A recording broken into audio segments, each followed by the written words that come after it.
This is the Read to Lead podcast, episode 331.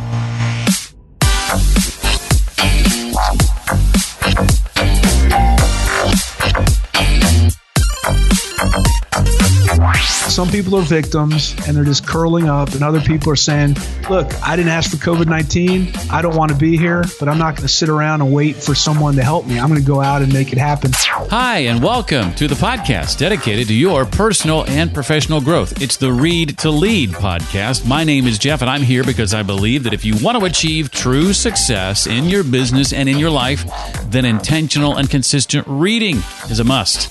Each week, you and I are joined by an author to chat about their latest book and their unique insights on things like personal and professional development, leadership, productivity, career, business, marketing, sales, entrepreneurship, and more.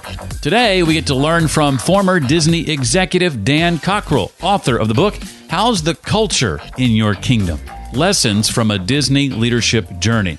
I'll ask Dan to share what he's learned about how to stop letting others define your goals and what success looks like, the importance of self-leadership to team and organizational leadership, how and why to base employee training not on what your business requires, but on what the customer expects, and lots more. As I have interviewed over 330 people these last 7 years, I've noticed a trend, a pattern. There are a handful of things that all of these successful people have in common. And as I've studied these traits, I've come to realize that for anyone who wants to realize their biggest dreams and highest priorities, adopting these traits is going to exponentially increase the likelihood that that's going to happen. I love sharing about these topics in person and online via Zoom and other tools. In fact, I'm doing that very thing tonight for a group of folks in Australia. I'd love to do that for your group, whether it's that topic or others you think I might be a good fit for. If you'd like to find out more about what that process looks like, please reach out to me, Jeff at readtoleadpodcast.com. Be happy to talk to you. That's Jeff at readtoleadpodcast.com. Dan Cockerell is the former vice president of Disney's Magic Kingdom after starting there early in his career as a parking attendant, I believe, right out of college. Over a 26-year career with Disney, he's held about 19 different jobs. And needless to say, he brings a wealth of leadership experience and knowledge to our conversation today, helping us apply lessons learned at Disney to our own organization's culture. We'll be diving into his new book called How's the Culture in Your Kingdom? Lessons from a Disney Leadership Journey. It's a pleasure. Dan, welcome to the Read to Lead podcast. Jeff, thanks so much for having me today. I really appreciate the opportunity. About 5 years ago, thereabouts, I interviewed a guy by the name of Lee Cockerell. You don't happen to be related to him. He's a good man. Yeah, that's my pop. It was because of your dad that I ditched digital tools for productivity and calendar and all that, and finally went back to an analog planner, and have been using an analog planner ever since. And I'm much more productive than I was back then, and I have your dad to thank. Yeah, funny. I took his time management course when I was 16 years old, and he discovered it, and his whole career took off, and a lot of what he did took off when he really realized how much prioritizing and managing your time well, is involved with that. And I was, like I said, I had a planner for many years. I am a digital guy, but I follow a lot of how he's thought about things. And the biggest thing I think, and you've seen that with that, is just prioritizing and following through. If in life, if you can do those two things, you're 90% there. Well, Dan says that one of the most valuable lessons that he learned in his time with Disney is that self-leadership is paramount to team or organizational leadership. Dan, I want to ask you, why does this lesson to you stand out above all the rest that you learned over the years? Yeah, well, it's funny. It's probably one of the biggest secrets that's right in front of everybody every day is this importance. And I think because it's so obvious, people don't think it's as important as it is. I just found when I was working in France at one point, I remember I called my parents, and I'm an only child, so I had really good access to advice pretty quickly. They have nothing else to worry about. So I called them one day. I said, look, things are not going well. And they said, what's happening? I said, well, I'm working at Disney. I'm playing rugby in France, and I'm enjoying that. And, I'm married, and we just have our first son. And I said, Valerie is really asking me to do much more than I feel like I can get involved in doing, and work is not going really well, and the rugby team's giving me a hard time because I'm not focused there. And my dad said, well, why don't you quit your job? I said, well, I can't quit my job. I'm working at Disney. Well, why don't you get rid of your wife and your son? I said, well, that's not an option. He goes, well, what else you want to do? I'm like, then I went and quit playing rugby the next day, and everything got good again. So this idea that, we can do everything, we can stretch ourselves and be there for everybody, it's just not true. I think a lot of this is about sacrifice, and it's about honing in on ourselves, because reality is if you don't take care of yourself, you can't take care of your family, you can't take care of your job. You're just not fit to lead. And there's some obvious examples you hear this one about on an airplane when you get the safety spiel and they say if the oxygen mask comes down, it's a classic. Who do you put it on first? You put it on yourself, because if you don't put it on yourself and you're helping other people, if you pass out, the people who can't help themselves are now going to suffer. You're going to be gone, and no one's going to be able to be taken care of. And so just this idea of being physically fit, hydrating, eating right, being organized, being able to manage stress, all the things I think that we have the most control over, we should really take advantage of that and put ourselves in the best situation to perform, like I said, with our family or at work. And it's easy to not do because it's hard. And my wife has a great expression I love repeating: don't mistake things that are simple for easy. And taking care of yourself, a very simple concept. Actually doing it, very hard to do, because we're pulled many different ways. We have many different responsibilities, and it's easy to sacrifice ourselves for other things. But long term, I think it does more damage than good. When I was young, Dan, coming out of high school, going into college, I really, at that point, didn't quite know what I wanted to do with the rest of my life. I had some talents in a particular area, but was guilty of something that you say in the book you find too many people are also guilty of, and that's allowing others to define what their goals should be and what success should look like. That certainly defines me. When I was at that young, impressionable age, I just thought everybody else knows better than me what my goals should look like. They're smarter than me. Why do you think so many people fall into that trap rather than defining it for themselves? Well, to your point, I think we're all like that when we're kids. When I say all, I always tell my kids, be careful of superlatives. Never say all or none. But I think, our parents set expectations for us. And I think sometimes they don't even realize that they're leading you down a path, or you're perceiving expectations they have of you. And a lot of times people of authority, you want to deliver to them. You want to make them, you're trying to get their approval. And so you're open and impressionable. And so I think it's easy when they say, hey, in passing, you're really good with science. You should be a doctor. And, some kids are like, okay, my parents want me to be a doctor, and you move on from there, as opposed to being very clear. Hey, you know what? These are the skills you have, and there's lots of careers out there, but you really should try to use these skills. And we've really tried to do that with our kids, because, being at Disney, we really realize if you let people decide their own path, they are going to find jobs they're passionate about. They're going to do it better, and you should let people give them that leeway. So I think it's natural. Authority figures put expectations on us. There's a lot of parents out there. They're like, yeah, I am going to tell my kids what they need to do, because they don't know what they were going to do. And I'm going to lead them down that path so they can have a life and have a big house and have enough money and that kind of thing. And there's a practical side to that. But there is a point where you just got to start realizing, you know what, there's only one person living your life, and it's you. And no matter what the expectations of people are around you, you have to figure out what your decisions are going to be. And every time I coach somebody, I have very strong opinions on what I think about things, but I remind them, I'm one person. You should be talking to lots of different people to get perspectives. And once you have all those perspectives, think about the people you trusted the most, and you are going to make a decision about what you're going to do. And you're not going to make everyone happy.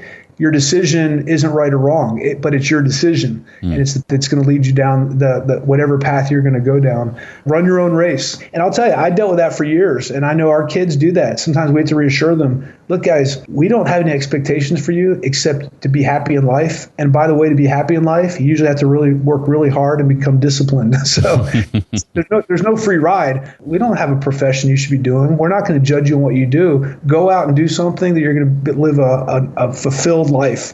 And if people know that, then I think they're going to be in a great place. So it's discipline now, regret later. You decide.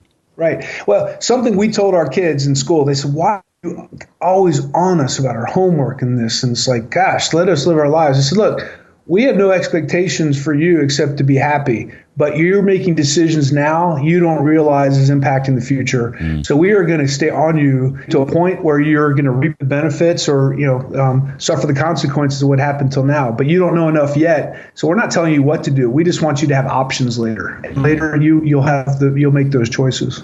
Well, we talked about leading self a moment ago. Dan divides the book into 4 sections. Leading self is first. No surprise there. Leading teams, leading an organization, leading change. Among the leading self chapters are chapters on moral fitness, mental fitness, planning skills. The very first chapter is physical well-being. What prompted you to begin the entire book with a chapter, Dan, on physical well-being? It would have been easy to put that at the end of the book. And people who read it said they were very surprised that was at the beginning because it's a business book and they didn't expect to see that. And we tooled around with it. We said, you know what? That may be a turnoff for people. The goal of the book wasn't to become a sort of quote unquote self-help. It was really something people could use to do practical things better. But we sort of stayed to our values, I guess I'd say. And if that really was the most important thing in leadership was to lead yourself first, we had to make sure that it was at the beginning. And physical well-being is one of the most basic things. What I found working at Disney, and I think a lot of these jobs that people are in, they're very demanding, physically and mentally. And, I'm a big fan of athletics. And I don't think people think about themselves as athletes. But when you're out working and you're walking and you're dealing with things and going up and down stairs and working in operation and solving problems every day and dealing with all the emails and everything comes at you, we don't have the dangers we used to have. And you don't have to be physically fit to survive to get through the day. It's a much safer world today. But humans were developed to be active. And when you're active, you perform at a much higher level. What would be some of your personal practices, Dan, for maintaining mental fitness? What have you found works well over the years? Yeah, so a big part of my mental fitness also has to do with my physical fitness. So the way I kind of get rid of stress is through exercise. So if I could run or swim, when I was working at Disney, time is of the essence and you didn't have a lot of time. So I was a morning guy and I'd get up really early, go to the Y, take a run, take a swim. And after that, I was ready to deal with the day. Once you've kind of put yourself physically through your paces, it's much easier to deal with things. Emotional intelligence is a great topic. We talk a lot about self-awareness. Are you self-aware? And, as always, the irony about self-awareness is people who aren't self-aware don't know it. You know why? They're not self-aware. So, there's some, I think there's some tactics I've learned over time. One is I've read about labeling your emotions. When you're having a emotional reaction to something you see or someone you're interacting with or a conversation you're having, are you able to have, I like to call it an out-of-body experience and look at yourself from a different perspective and say, okay, you're reacting right now. Why is it you're reacting? What is it about the situation that's making you react emotionally? And now that you recognize that, how are you going to respond? And pick your response. Because when you react, you're not doing that by choice. You're letting your emotions take over. When you're responding, you're choosing your response. And your response may be really aggressive, but at least you're in charge of that. Meditation is another one. And I used to think meditation was like sort of this kind of groovy thing that people did. It's your brain is a muscle. And the more you can train your brain on how to focus and separate your thoughts and not get distracted, you can start to get control of how you deal with things. And it's hard. I'll tell you, meditation is not about thinking of nothing. It's about observing your thoughts objectively. And there's some great apps out there, but one talks about pretend you're sitting on the side of the road in the desert and you're just watching your thoughts go down and pass you on the highway. Don't get into the thoughts. Don't go down on the highway and get caught up in them. Just observe them them and let them go by. And I'm up to about 7 seconds now being able to do that before I'm grabbed onto something. I'm like, why did that person say that? How am I going to fix that? So that quiet time, I think, is very helpful. The other big concept I love is mindset. There's a great book by Carol Dweck on mindset that's a classic, and it just talks about people with growth mindsets and fixed mindsets. And if you can recognize what kind of mindset you have and how to become more of a growth mindset person, better things happen. When you're open-minded, when you see things in a positive light, when you're optimistic, you become a better problem solver. Things are less likely to get you down and demotivate you. And once again, all that's done, you can do it yourself just by managing your own mind. I always like it when a business book author includes a sort of a quick reference type summary at the end of each chapter that you can quickly go to and remind yourself, the highlights, the high points, key insights, main ideas from that chapter. And Dan does that with this book. He calls it Fast Track to Results at the end of each chapter. And at the end of the moral fitness chapter, Dan, you mentioned some questions we should consider asking ourselves if we want to better and more clearly define our values. What would be some of those questions? The big one that I always challenge people with is, well, first of all, what are your values? That's always a good one to start with. And when people say, well, I don't know, what do you mean? I'm like, well, you can go to the link in the book or you can Google it, just say list of values and look through the catalog. But what are your values? What do you want to be known for? And then once you decide what you want your values to be, what are you actually doing about them? And one of the questions that we ask when we do workshops is, okay, what are your values? Okay, how do people know those are your values? Because people can't read your mind. The only way they can know if they're your values or not is if you talk about them and if you demonstrate them. And I see in the world today, people talk a lot about values, but they're not necessarily demonstrating those values. So I like this idea of you're going to do what you believe in. Talk is cheap and being passionate is cheap. You got to do it. So one of the things, for example, one of my values when I was working at Disney is I really valued being accessible and approachable. I thought that was important in leadership because when you're accessible and approachable, you're open to hear what the problems are.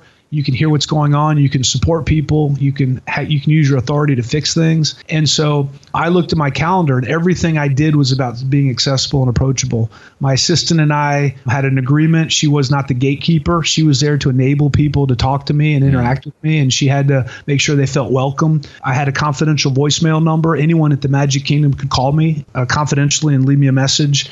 And if they wanted me to call them back, I'd call them back. I went to the cafeteria every day and had lunch. I scheduled time to walk the park every day just like it was a meeting. So I had a laundry list of things I actually planned and did because accessibility and approachability is important to me. And by demonstrating those and actually putting time towards those, I could prove they're important. So I think that connection is important. You have to link what you believe in to what you do. And the less of a gap there is, the more I think in line you are with who you actually are.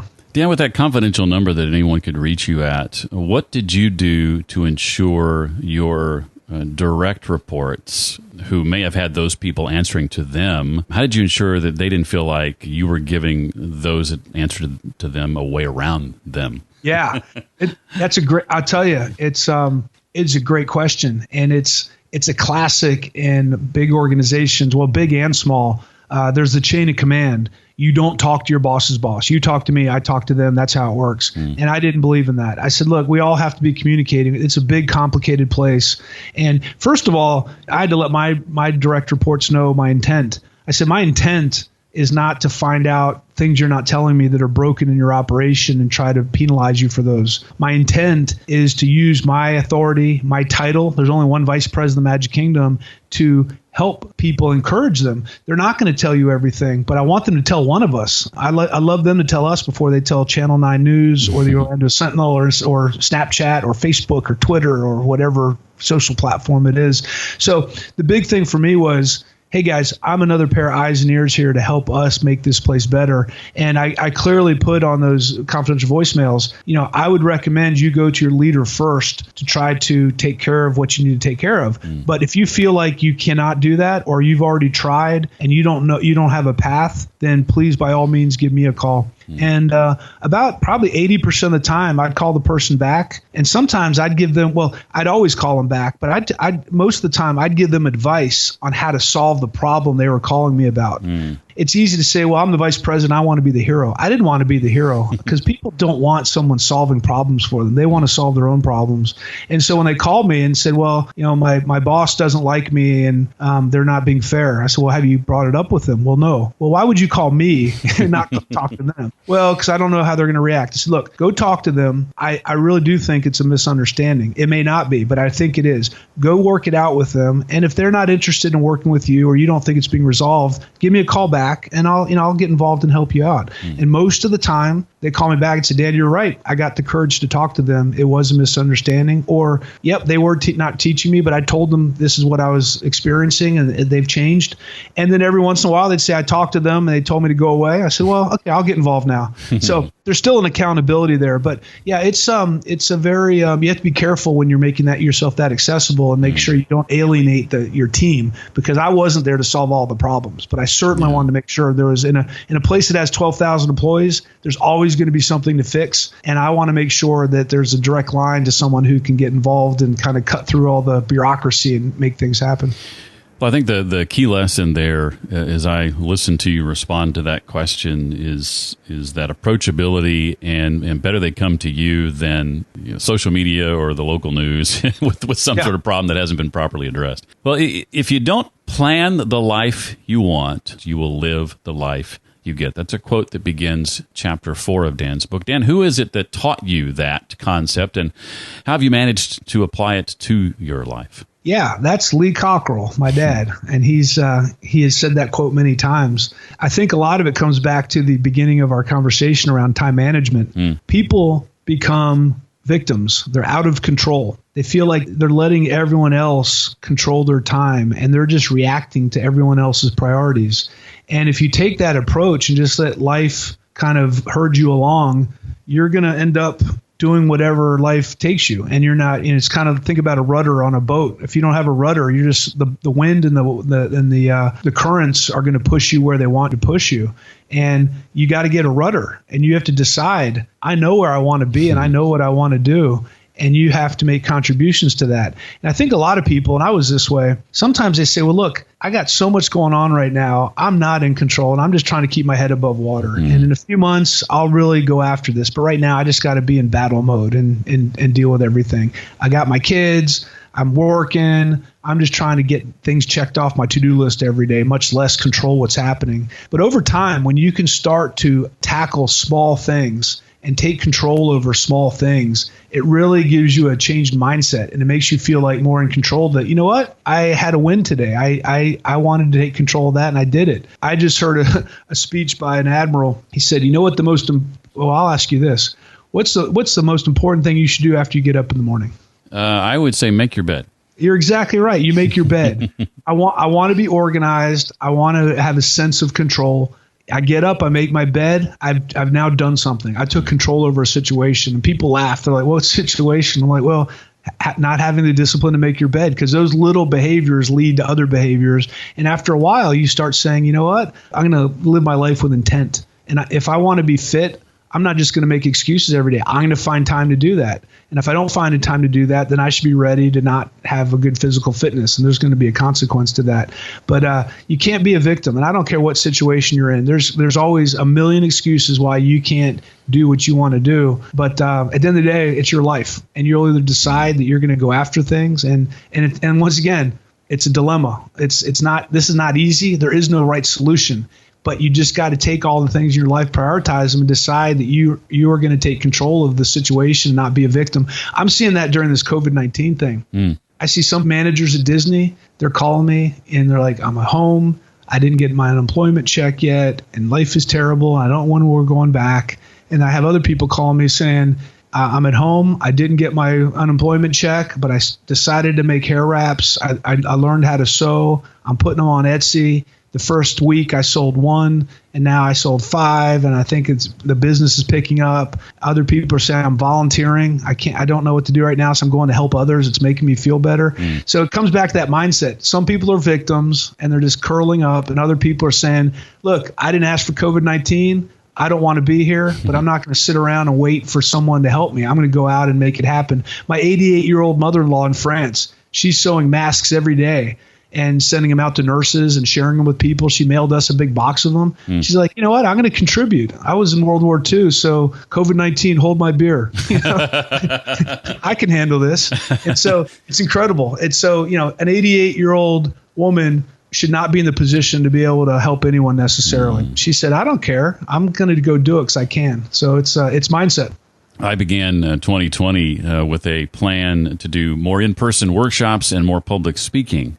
And then March happened. But I have managed to turn a lot of that into virtual speaking. I've got 3 virtual speaking gigs lined up here in just the next few weeks. And I've seen a couple other folks manage to make that transition while, like you said, others are going, what am I supposed to do? I can't travel and earn a living speaking anymore. I think it's still possible. You just have to reframe the issue. Absolutely.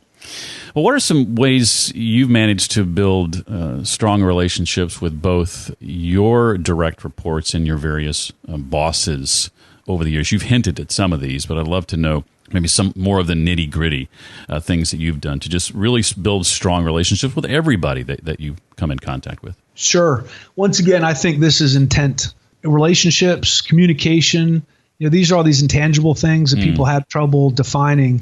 And as far as I'm concerned, they're processes just like anything else, and you can demonstrate these behaviors. So I think the first thing when it comes to relationships is, and I happen to work in a place that relationships were important, and I happen to pick a place where I have a natural passion for relationships. That's what I do. I love doing that. So sometimes when you get a job, the most important thing you can do is get a job in the right place that aligns with who you are. And when you can do that, everything gets easier. But I've learned over time, and this is part of it is being, the way I was raised. Part of it is it's just good business. Part of it's what I've learned about mindset and opening doors. But I've come to conclude every single person that I meet and establish a relationship with is a potential way to make my life better. I've learned this whole idea: you give, and it all comes back to you tenfold later on. And some people are more calculating. Well, why should I meet that person? They only do this, or why should I do that? I've just learned over time you have to respect people on a basic level. And if you have a title or a certain place in an organization, that doesn't mean anything except that that's your job in that company. And we all get caught up in judging who people are according to their station in life. And I think it's a very dangerous thing to do. So my direct reports, whenever I start working with a new team, I have lunch with them one-on-one for a couple of hours. And we talk about, all right, let's start. Where are you from? Where'd you grow up? Where have you worked before? Tell me about your parents. Tell me about your family. Tell me about what you do on weekends. And so it's all this about, let's learn about who you are. Now, some people are, when I was working in France, people are like, well, that's none of your business. Every culture is different also, and people are different. And so every one of my direct reports had different levels of how much they were willing to share with me. Some people just naturally don't share as much for whatever reason. It's not up to you to pry and go, you have to tell me this so we can have a good relationship. You sort of, you kind of figure it out and you figure out what motivates people. You start to get in and understand kind of how they think about things. My assistant, Kathleen, for 16 years, her daughter and our oldest son were the same age. So we made lots of connections there. I'd come into work. Hey, how was the weekend? I'm like, good. My son almost got arrested by stealing a road sign, but we avoided it. How are you? So sometimes that authenticity and that vulnerability is important also.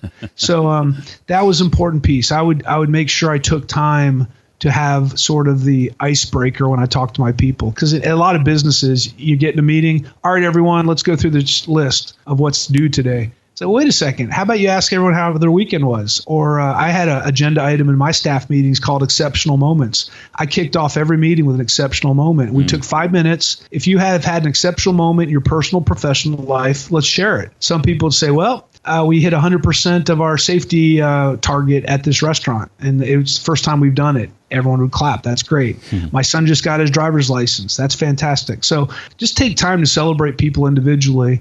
My boss, similarly, I'd say, okay, I'd like them to adjust to who I am, but I'm going to assume they're not. And so I'm going to figure out what their priorities are, how much information they want. I'm going to become, in their mind, like the low maintenance, great leader. So if someone loved detail, I would give them tons of detail. If they wanted high level, I'd learn that. And so every boss I had to readjust how I was working because I was trying to, emulate what they needed and where they saw the value. And sometimes I had bosses who were great and they said, look, I'll meet you halfway, but what do you need from me? And that's when you really love leaders. They're like, I am who I am. Here's how I operate, but I also want to understand how to make you best at what you do. And when you can meet halfway, you have a great relationship with them. But I think what I've always told people, that's one of the most important relationships you have, your boss. They're deciding your livelihood. They're deciding your future. And so you got to connect with them, figure out what their priorities are, make their life easier by performing well, and it'll go well.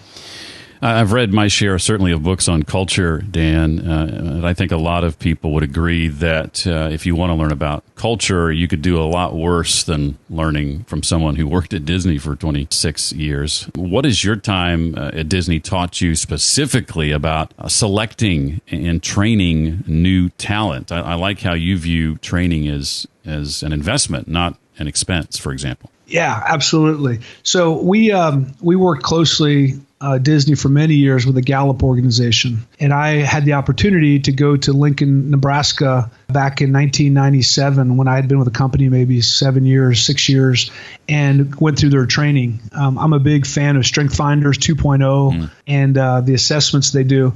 And they talk about the fact that very openly that talent selection is the most important thing in leadership, because if you don't get the right person, it doesn't matter how much you pay them, how much you motivate them, what kind of environment you create for them. They're just not going to be able to do the job. And I think a lot of people overlook that very simple tenet. So over time, I just found if I had the right people on my team, the least important thing was the skill set they had, but it was more about their attitude. If they had the right kind of attitude, that they were willing to overcome obstacles, they were always seeing a better way to do it. When a really tough situation came, they kind of came in with a can-do attitude. We're going to figure this out. We're going to overcome this. When I had those people working for me, anything was possible, because they just added this energy level that you wanted to be with them all the time.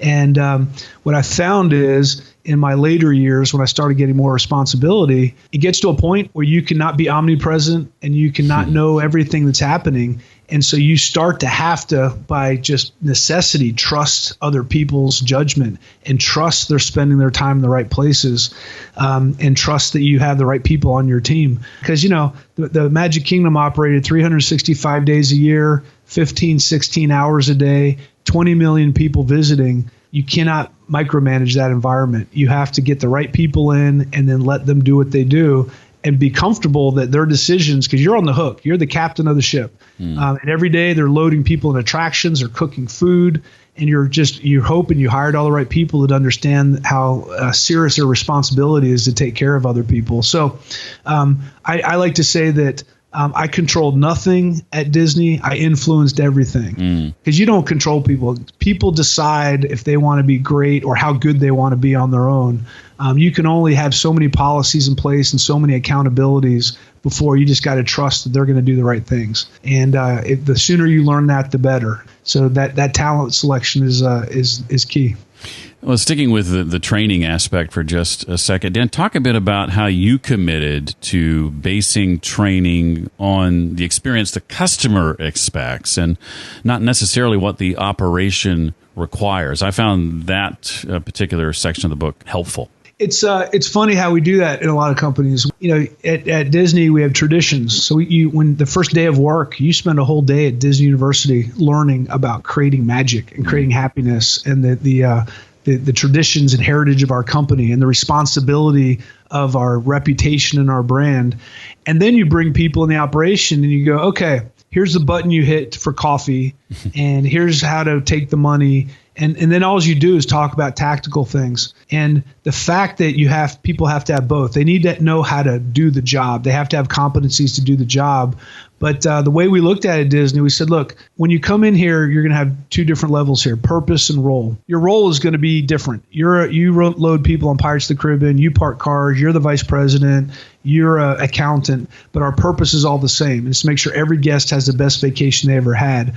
So when you train people, you have to do the tactical. How do you do this job safely? How do you do it accurately? How do you do it efficiently? But then you have to layer on top of that, don't forget why you're here. And it's because you're giving people a purpose. And you have to look at it from your customer's point of view. A lot of times companies we're so good at what we do, we can make things so efficient. We get to the point where we're super efficient and the guest hates our service because we're not looking at it from their point of view. So you have to have a very empathetic standpoint when you're in the service industry and hospitality, or if you're in any business, you got to see it from your customer's point of view. Because you could say, you know what, we trained everyone to do this process the right way and we got 100% on it. Well, okay, that's good, but it's the wrong process because the guest doesn't want that process. I kind of make jokes about it. I'd be in meetings sometimes and we'd all agree, if all these guests weren't coming in this park every day, this place would be much smoother running. It caused so many issues. They don't read our signs and they don't do what we think they're going to do. We're like, hey guys, that's why we're here, because they keep coming. So don't forget that. Yeah, one of the interesting parts I remember reading about was a question on your survey that asks visitors if a situation they experienced, if the cast member was friendly and helpful. And there was a time where you were getting sort of some dings on that. And someone who reported to you, I think, said, do you think those are the same thing? Friendly and helpful. Those are two completely different things. And when you realized that, you were able to make the necessary change. Yeah, we separated the questions. And what we realized was, boy, we're extremely friendly. And we are not helpful at all because we weren't giving our employees the tools they needed to answer the guest questions. And it's like, I can smile all day long and ask you how your vacation is. And when I say, well, where can I find this T-shirt in a medium? Well, I don't know that, but how's your vacation? It's like, well, no, now you got to do something. You're very friendly, but if you can't be helpful also, then we're not having a great experience here. So yeah, you got to measure the right stuff. Well, in the few minutes we have left, I've got a couple questions I want to ask you that aren't related to the book per se. But before I do that, anything else from the book, Dan, you want to make sure we know? I didn't dive into necessarily that final section on leading change. Anything from there, or anything else you want to make sure we walk away with? Yeah, I just think generally the way we thought about doing the book, and when I say we, my wife and I, her name's not on it. I think when you do the reprint, I'm adding it because she wrote half of it, and she really helped me get through it. But the way we came at the book, and the publisher told us, hey Dan, just to remind you, thousands of books have been written on what you're writing on. There are new topics, so you better have some great stories because people remember stories, and Walt Disney recognized that. Storytelling is such a powerful medium. So we lead with stories. We talk about the topic. And then, as you mentioned, the fast track to results after every chapter, because I don't want just to motivate and inspire people. I want people to go make a change. And that's where the fast track to results is in there, is what can I do starting today to be a better communicator or a better collaborator, or to become more creative, or to be a better leader, or to form relationships more in a better way. So we like to have a very inspirational side to the book and a very practical side also, and hopefully that came through. I think it did. I certainly think it did. For you, Dan, when it comes to reading for personal and professional growth in particular, especially if the book doesn't have those end of chapter sections like yours does, what do you do to help retain what you read, or ensure that you implement something you've learned that you want to then go and try?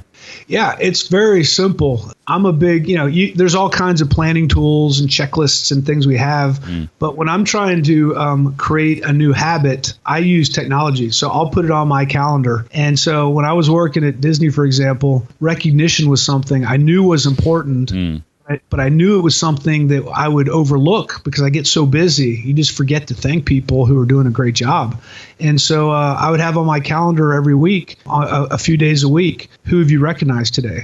And I'd look at, I'm like, oh yeah, what did I do today? Okay, let me look at my calendar. Oh yeah, I was in that staff meeting. Oh, that person had a great comment. I should really let them know that I really appreciated that. I didn't tell them that after the meeting because I had to run to the next meeting, but let me reach out and let that person know. I want to have a really good relationship with my wife. And so my assistant, this is the most unromantic thing you're ever going to hear.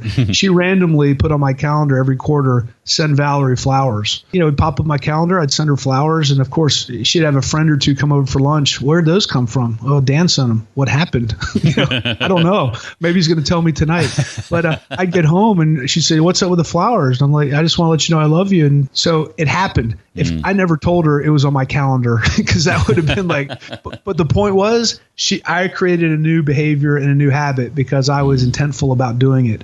So I would just encourage you all out there, when you read a book, book, you read an article, you read something, or you even when you see a role model, when you see someone do something and you're like, I like that. I like how they do that. Just get Siri on your iPhone or put a little reminder and go, hey, you know what? Next week, tell your kids you love them. If you're not doing that today, it's important. And remind yourself, because if you don't create a habit, you don't create a behavior, it won't happen. And once again, it doesn't matter what you believe. It doesn't matter what you're passionate about. All that matters is what you do. That's how people judge you, and that's how you'll be remembered. Well, speaking of habits and recognizing people, I liked the tip you learned from your wife about the coins in her pocket. Yeah, so she had a great, there's all these like little hacks you can do, and she was not great at recognition either. And when she was working retail at Disney, she would put 4 quarters in her pocket. Every time she recognized someone or complimented them or gave them feedback in a positive way, she would move the coin from one pocket to the other pocket. At the end of the day, if she'd forgot about the quarters, she had failed, or if she'd only moved 1 or 2 coins over to her pocket, she knew she had been short by 2 or 3. And once again, she was able to create a habit by doing that. But these things just don't happen magically. There's definitely a process to it. Well, share, if you would, books that you have been impacted by, that you've encountered over the years during your career that left a lasting impression on you. Yeah, so anything by Gallup, Soar with Your Strengths, Strength Finders. Philip Buckingham was with Gallup. I just love how they think about leadership and how they think about productivity and getting the most out of people by leading with expectations and right fit talent and relationships and reward and recognition. An oldie but a goodie, 7 Habits of Highly Effective People. Great concepts in there. The concept to sharpen the saw, always be improving, constantly learn how to do things better. Emotional bank accounts. If you read that book, you'll learn a lot about emotional bank. You're constantly making deposits and withdrawals with people emotionally, and that's how we kind of deal with life. And then my dad just gave me a book recently I'm into called Range. It's a really interesting book. It's the subtitle is something I don't have in front of me, something along the lines of how generalists can thrive in a specialized world. It's basically, which I've always believed in my life and career, is the more diverse experiences you have in your life, the better you'll be at dealing with new experiences, the more options you're going to have career-wise, and the more interesting your life will be. So whether it's traveling, whether it's meeting new people, whether it's being open to new ideas. And that's why I had 19 jobs at Disney, because I just knew I don't know what I want to do, but I know that if I don't get diverse experiences, I'm not going to have as many opportunities. And I kept looking at doing new things, and that led to more things. And a lot of that's paying off now that I'm as I like to say, a scrappy entrepreneur trying to get it done. I'm using all those experiences I had over the years to bring to bear now on how I run my business. Wow. Well, Dan, I'll finish by asking, what's ahead for you in 2020? 2020 has been this crazy year for everybody. As you look to the rest of this year, what are you looking forward to? What are you and your team excited about that you're willing to share? Yeah, so Valerie, when I talk about my team, that's my wife and I. So right. I have some people contracted, but we like to keep it lean and mean and very simple. So she just designed our new website. DanCockerell.com is the website I've had for a couple years, and she just designed CockerellConsulting.com. We've really laid it out in all the products we have, what we're doing. We've translated it into Spanish, Portuguese, and French because we're doing business in some of those countries and those languages. We're really kind of not only establishing that, we're getting much more into the virtual space. We have webinars. We're converting all our topics we do keynotes and workshops on into webinars, and we'll have that available moving forward. We are, I did a podcast over the past few months. I do a one that's weekly called Come Rain or Shine. But we did, Jody Mayberry, my partner, and I did 38 episodes during the quarantine called Lemons to Lemonade. And it was just a short 6-7 minute podcast daily about, you know what? You didn't choose this moment. You didn't plan on being quarantined, but we want to keep everyone motivated. Are you making lemonade out of the lemons have been dealt to you?